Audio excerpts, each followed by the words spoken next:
இப்போது ஈரான் நாட்டுல ஒரு பெரிய சங்கடம் ஆரம்பிச்சிருக்கு.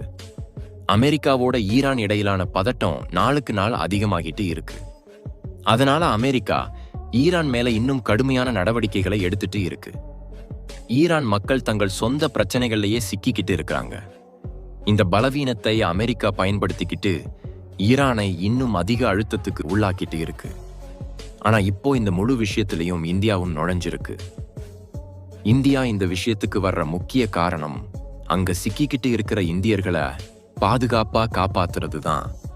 அவங்கள பாதுகாப்பா திருப்பி அழைச்சிட்டு வர்றதுக்கான முயற்சிகளை செஞ்சுட்டு இருக்கு. ஆனா இப்போ இந்தியா அமெரிக்காவோட பேச்சுக்களுக்கு பயப்படாம தைரியமா முன்னுக்கு வந்திருக்கு. ஏன்னா இந்தியா இப்போ நூற்றுக்கணக்கான ட்ரக்குகளோட சாமான்களை ஈரானுக்கு நீண்ட காலத்துக்கு அனுப்புறதுக்கு தயாராகிட்டே இருக்கு. இந்த விஷயத்துல அமெரிக்கா பார்த்துட்டு இருந்தாலும் ஒன்னும் செய்ய முடியல. இந்தியா அமைதியா அந்த சாமான்களை ஈரானுக்கு சேர்த்துட்டு இருக்கு. இங்க பெரிய கேள்வி என்னன்னா, இந்தியா ஈரானுக்கு நூற்றுக்கணக்கான ட்ரக்குகள்ல சாமான் ஏன் அனுப்புறது? அமெரிக்கா அதை ஏன் தடுக்க முடியல? அதை விட முக்கியமான விஷயம், அந்த ட்ரக்குகள்ல இருக்கிற சாமான் என்ன? இந்த கேள்விகளுக்கு பதில்களை தெரிஞ்சுக்கலாம். அதோட ஈரானோட சமீபத்திய விவரங்களையும் முழுமையா புரிஞ்சுக்கலாம். ஆனா முதல்ல இந்த வீடியோவுக்கு ஒரு லைக் அடிச்சு சேனலை சப்ஸ்கிரைப் பண்ணுங்க. ஈரான்ல இப்பவும் சங்கடம் இன்னும் தீவிரமாகிட்டு இருக்கு. அங்க பரிஸ்திதி நாளுக்கு நாள் இன்னும் மோசமாக மாறிட்டு இருக்கு. பணவீக்க விகிதம் வானத்தை தொடுற அளவுக்கு போயிட்டு இருக்கு. வேலையில்லா திண்டாட்டம் சாதாரண மக்களோட வாழ்க்கையை ரொம்ப கஷ்டமாக்கிட்டு இருக்கு. உங்களுக்கு ஆச்சரியமா இருக்கிற விஷயம் என்னன்னா, ஈரான் நம்ம இந்தியாவுக்கு அருகில இருக்கிற நாடுகள்ல ஒண்ணு. அங்க பணவீக்க விகிதம் உலகத்திலேயே அதிகமா இருக்கலாம். நீங்க நம்பலைனாலும் பங்களாதேஷோட ஒப்பிடும்போது பல மடங்கு அதிகம். நம்ம இந்தியாவுல பணவீக்க விகிதம் 1% 4% வரைக்கும் இருக்கும். பூட்டான், நேபாள், பாகிஸ்தான், பங்களாதேஷ் நாடுகள்லையும் 7 முதல் 9% வரைதான் இருக்கும். ஆனா ஈரான்ல பணவீக்க விகிதம் 35% 40% வரை போயிருக்கு. ஜனவரி 2026 ஈரான்ல பணவீக்க அளவு ரொம்ப தீவிரமா மாறியிருக்கு. இது அந்த நாட்டோட நவீன வரலாற்றிலேயே மிகப்பெரிய பொருளாதார சங்கடங்கள்ல ஒன்னா மாறியிருக்கு. சில அறிக்கைகள் படி டிசம்பர் 2025 பாயிண்ட் டு பாயிண்ட் பணவீக்க விகிதம் 502% பாயிண்ட்கள் வரை போயிருக்கு. சர்வதேச நாணய நிதி அமைப்போட மதிப்பீட்டுப்படி 2026 வருஷத்துல சராசரி பணவீக்க விகிதம் சுமார் 41% இருக்கும். மிகப்பெரிய பிரச்சனை என்னன்னா, ஈரான் ரியால் நாணய மதிப்பு வரலாற்றிலேயே மிக குறைவான அளவுக்கு விழுந்திருக்கு. ஜனவரி 2026 ஒரு அமெரிக்க டாலருக்கு 14 லட்சம் ரியால்களுக்கு மேல ஆகியிருக்கு. அதாவது ஈரான் நாணயம் வெளிநாடுகள்ல கிட்டத்தட்ட மதிப்பில்லாம போயிருக்கு. யாரும் அந்த நாணயத்தை எடுத்துக்க மாட்டாங்க. ஆனா ஈரான் இந்த துர்ப்பாக்கிய நிலைக்கு காரணம் அமெரிக்கா தவிர வேற யாரும் இல்ல. அதே அமெரிக்கா, அதோட அதிபர் ட்ரம்ப் இப்போ ஈரானை பயமுறுத்திட்டு இருக்கிறாரு. 12 மணி நேரத்துல அல்லது 48 மணி நேரத்துல தாக்குதல் நடத்துவோம்னு எச்சரிக்கை விடுத்துட்டு இருக்கிறாரு. ஈரான் இந்த நிலைக்கு வர்றதுக்கு முக்கிய காரணம் அமெரிக்கா விதிச்ச கடுமையான பொருளாதார தடைகள். அதனால ஈரான் தன்னோட வளங்களை வெளிநாடுகளுக்கு வித்து வியாபாரம் செய்ய முடியல. ஏதாவது கொஞ்சம் வியாபாரம் செஞ்சாலும் பணம் சரியா வரல. அமெரிக்கா ஈரானை தன்னோட பண பரிவர்த்தனை அமைப்புல இருந்து முழுமையா வெளியே தள்ளி இருக்கு. அதனால டாலர்ல பரிவர்த்தனை செய்ய முடியல. ஆனா நம்ம இந்தியா அமெரிக்கா தடைகளை கண்டுக்காம ஈரானோட நெருக்கமான உறவுகளை தொடர்ந்துட்டு இருக்கு. பெரிய அளவுல வியாபாரம் செஞ்சுட்டு இருக்கு. அமெரிக்கா ஈரானோட இவ்ளோ கடுமையா நடந்துக்கிறதால அந்த நாட்டை கிட்டத்தட்ட செயலிழந்த நிலைக்கு கொண்டு வந்துட்டு இருக்கு. அமெரிக்கா ஈரானை சர்வதேச பண பரிவர்த்தனை அமைப்புல இருந்து வெளியேற்றுறது ஒரே தடவையில இல்ல, பல கட்டங்கள்ல நடந்தது. அதுல மிக முக்கியமானது ஸ்விஃப்ட் அமைப்புல இருந்து ஈரானை நீக்கிறது. முதல் தடவை மார்ச் 2012 நடந்தது.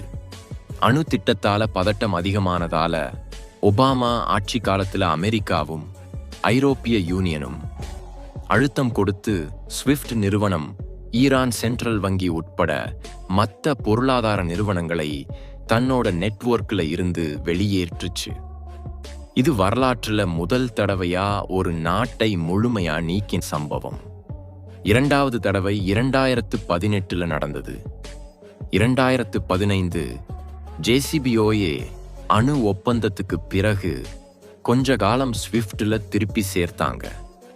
ஆனா 2018 ட்ரம்ப் அந்த ஒப்பந்தத்துல இருந்து விலகிக்கிட்டு மேக்சிமம் பிரஷர் கொள்கையை அமல்படுத்தினார்.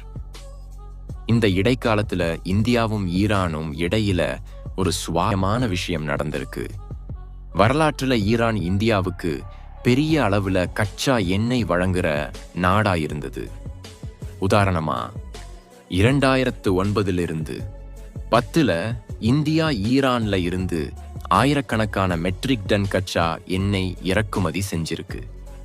2019 எண்ணெய் இறக்குமதி மதிப்பு சுமார் 2 பில்லியன் 800 மில்லியன் டாலர்கள்.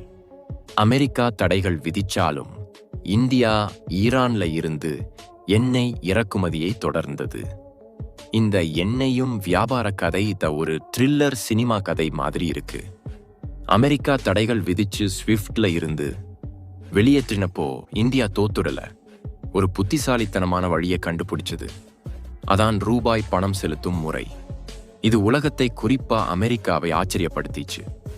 டாலர்ல பணம் செலுத்த முடியாதப்போ இந்தியாவும் ஈரானும் யூசிஓ வங்கி கல்கத்தாவில் வாஸ்ட்ரோ கணக்க திறந்தாங்க. இந்தியா ஈரான்ல இருந்து எண்ணெய் வாங்கி டாலர் பதிலா ரூபாயில அந்த கணக்குல பணம் செலுத்தும். ஈரான் அந்த ரூபாய்களை வச்சு இந்தியால இருந்து பாஸ்மதி அரிசி, டீ, மருந்துகள், இன்ஜினியரிங் பொருட்களை வாங்கும். வரலாற்றுல அமெரிக்கா தன்னோட சூப்பர் பவர் நிலையை காப்பாத்திக்கிறதுக்கு எவ்வளோ வேணாலும் சக்தியை பயன்படுத்திச்சு. எப்போ வேணாலும் அந்த நிலைக்கு ஆபத்து வந்தா தன்னோட முழு பலத்தை பயன்படுத்தி அதை காப்பாத்திக்கிட்டு இருக்கு. இப்போ டாலருக்கு மாற்று வழிகள் வேகமா அதிகமாகிட்டு இருக்கு. டாலர் இல்லாமையே மற்ற நாடுகள் இடையில வியாபாரம் வேகமா நடக்கிட்டு இருக்கு. இதால அமெரிக்காவுக்கு பயம் இன்னும் அதிகமாகி இருக்கு. டாலரை காப்பாத்திக்கிறதுக்கு என்ன செய்யணும்னு தெரியாம தவிச்சிட்டு இருக்கு. அறிக்கைகள்ல தெளிவா தெரியுது, ஈரானோட வியாபாரம் செய்யற நாடுகள் மேல அமெரிக்கா பெரிய டாரிஃப் விதிக்கும்னு சொல்லப்பட்டிருக்கு. அதுல இந்தியா பெயர் முதல் இடத்துல இருக்கு.